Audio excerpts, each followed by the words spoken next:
Alright, first off, want to give all praises, honor, and glory unto Yahweh, Bashem Yahushai, Bashem Makakwadash. Double honors to the apostles and elders of Great Millstone who rule well. Shalom to the brothers in the highways and byways pushing this word in all sincerity and truth. The sisters, the believers, the helps, the hopeful elect. Shalom. This is the brother Irawam from the James Jamaica camp. Come with another quick lesson. And just watch a video that the brother Aquacom did on he was just explaining how he saw something will happen and he will call out the BS, and they'll just throw some wild, easily disputed theory out there and then use that as a straw man, as a means to try to discredit the truth. And sometimes with the ignorant masses, they are deceived. He also brought out the scripture in Corinthians that says we are not ignorant of Satan's devices.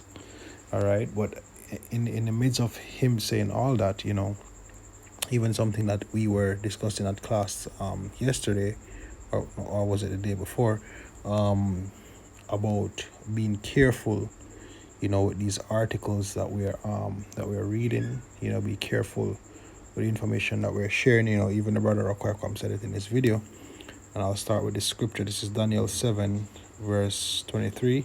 He says, "And he shall speak great words against the Most High, and shall wear out the saints of the Most High, and think to change times and laws, and they shall be given into his hand until a time and times and the dividing of times." Right? And the main part I want to focus on right here is that it says, "and shall wear out the saints." Now, one of the ways in which he wears out the saints, is based on how we actually sift through the information. The internet is full of information, and it's also full of mis and disinformation. All right, so what I would implore brothers to do is to stick to the scriptures, rely on what and sometimes don't be caught up in the whole details of things unless you truly understand the subject upon which you're speaking on, and not merely just regurgitating the article, where sometimes just a few details would help. So I'll give an example. Let's the scripture says there will be earthquakes. If there's an article about earthquakes or an earthquake happening, that's something that and it's easily verified, fine, right?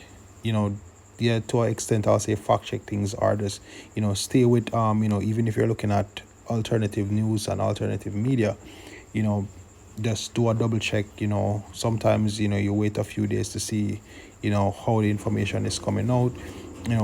You just have to be careful, right? So for example, as I said, earthquake happened. The scriptures speak about earthquakes are in the prophecies, uproars, nation against nation, rumors of war.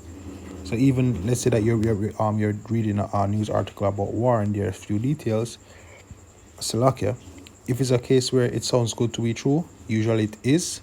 But even then, don't speak on it, as the details, as if the results are definite, or the in all cases the information is a home run. You can, that would more be a rumor of war. That way maybe an update, or if you don't know something, the best thing is to not speak on it. And if it's a case that you're speaking and then something comes to mind, make it be clear. I'm of the opinion that, or you said that, look, I don't really know, but I think just to say, in not saying this is what's going to happen, or this is my thought on it. So because sometimes you'll be teaching and what you're teaching clicks back to something that you know before. So in that case, if you're gonna make a point on something, make it clear that, look, this is a point, but ultimately stick to the scriptures. We know that America is Babylon. If you understand, if you got the sincere milk of the scriptures, then there are certain things you'd know, like that Babylon the Great is America. That the Medes, the kings of the Medes, Russia, various nations and where they are today. Persians are the Iranians. The certain land masses, according to the prophecies and based on what has been taught, we know those things. Everything in between, it's just signs that we watch for, and we see how it ties into the whole thing. But don't get too caught up in the details. With the MOTB, you have some brothers that understand computing, so they will bring out certain topics or details based on topics that they know, and it actually ties in and actually shows how it actually is linked. And this is why that if you understand a topic and you can go into it, then fine. But just overall, double check, be careful, and just as much as possible stick to the script. Because guess what? Once you do that, there's no way to discredit that. Esau can discredit the bogus information that he puts out there to confuse the public anyway, but he cannot discredit the scriptures. All right. This is Proverbs 8 verse 8. It says, all the words of my mouth are in righteousness. There is nothing forward or perverse in them. They are plain to him that understandeth, and right to them that find knowledge. All right.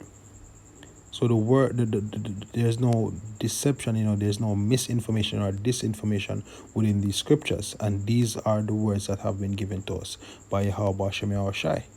So more than anything else, yes, we use, we filter articles and we filter history, and we, there are a few things that we use that, that helps to paint a clearer picture, to the masses, because, we're edifying and we're telling people what's going on. But ultimately, we should be breaking down these scriptures. Stick to the script, in all capacity. Filter through this, through the scriptures, right? Next precept is Isaiah 51 verse 16. It says, and I have put my words in thy mouth. So the Lord has put his words in our mouths, right? And I have covered thee in the shadow of mine hand, that I may plant the heavens and lay the foundations of the earth, and say unto Zion, thou art my people. So we the heaven and the earth, or the kingdom to come, is basically being solidified or being built through the preaching of the words of Yahweh Shem Yahushai. As it says right here, I have put my words in thy mouth. All right, so let's speak the words of Yahweh Shem Yahushai. Let's keep to this, stick to the script. Make the point, highlight what you're highlighting, going through, but double check, triple check, and just ensure that to the best of your knowledge or to the best of your ability, what you're bringing out is facts. Don't get too caught up and hung up on the details, and don't get so excited that you you see something and it sounds so good, and that is what we desire, and it would be great to hear that. But once again, Brother Kabash always says, if it sounds too good to be true, usually it is. So just be aware, be careful, stick to the script. Once more, and give all praises, honor, and glory unto Yahweh Shem Yahushai, Bashem Rakak Wadash. Double honors to the apostles and elders of Great Millstone who rule well. Shalom to the brothers in the house and byways pushing his word in all sincerity and truth. The sisters, the believers, the helps, the hopeful elect. Shalom.